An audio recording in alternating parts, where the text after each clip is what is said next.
Coming up on Network Africa. South Africa's President Jacob Zuma survives another bid to oust him.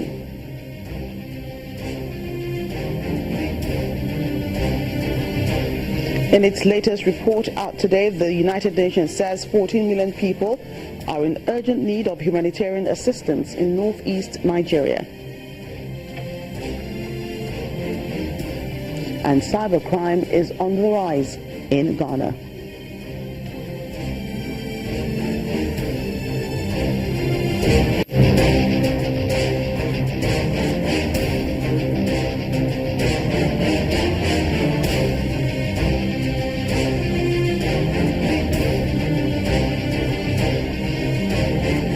Welcome to Network Africa. I'm Joka Rogers. We begin in South Africa, where President Jacob Zuma has survived an attempt within his African National Congress to remove him.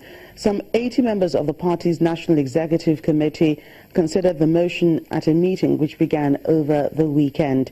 Sources within the NEC say the bid to oust him was rejected and a settlement was reached.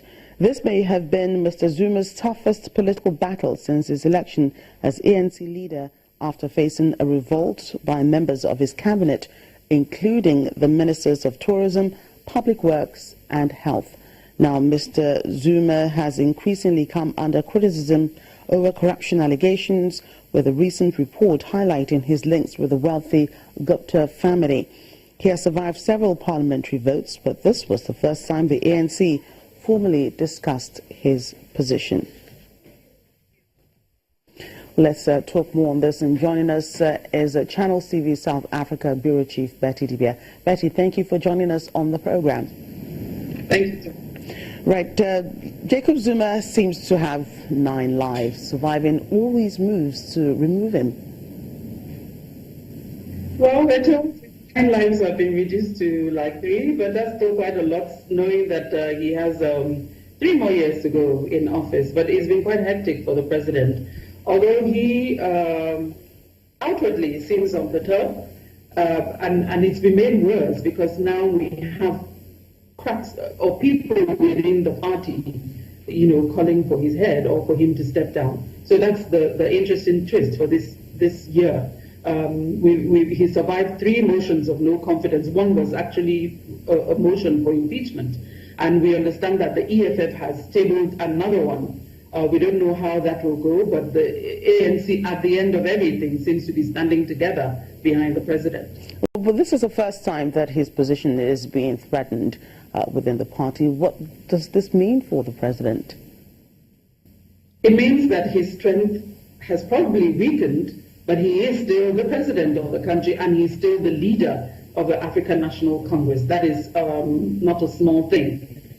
But it shows that there are people who are actually not happy about the many scandals. Because after President Zuma leaves office in 2019, or when he ceases to be the leader of the ANC at the end of the Congress in 2017, there will be political life for the others. So where you stand depends on how people will take you. So people are trying to speak up now, but the president still has a long way to go if he doesn't leave office, or he's not made to leave office. He's already said he will not be leaving voluntarily. So people are trying to take a stand because there's interesting times ahead. Well, the president seems to be taking, a tough stance on this, saying that he will not leave voluntarily. But do you think this may be the last attempt to remove him as either president of the country or as the leader of the ANC? I doubt it. The scandals are still there. The court cases are still there. So people will keep pushing. And because of the way the law or the constitution of the country is regarding removal of the head of state from office, as long as the ANC keeps voting together, the president will remain the president of the country. So, as I said, he still has till 2019 to be the president of the country. His power base may reduce when he ceases to be the president of the African National Congress, which will happen at the end of next year. But as we speak, the ANC still, despite all that's been said, still votes together. We recall earlier this month the vote of no confidence. After everything, they still voted together, and you have the 214 against 126, and that the president survived that. Well, that's for the ANC holding together, but let's look at the larger picture of the people who are supporting one party or the other in South Africa. Elections are coming up next year. Do you think it will affect the ANC's chances of, winning key positions for those offices up for election?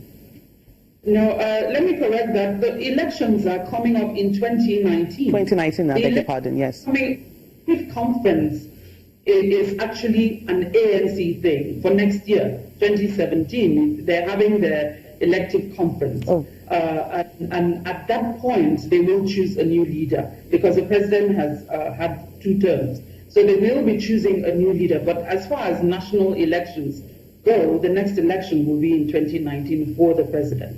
Right, thank you so much for that.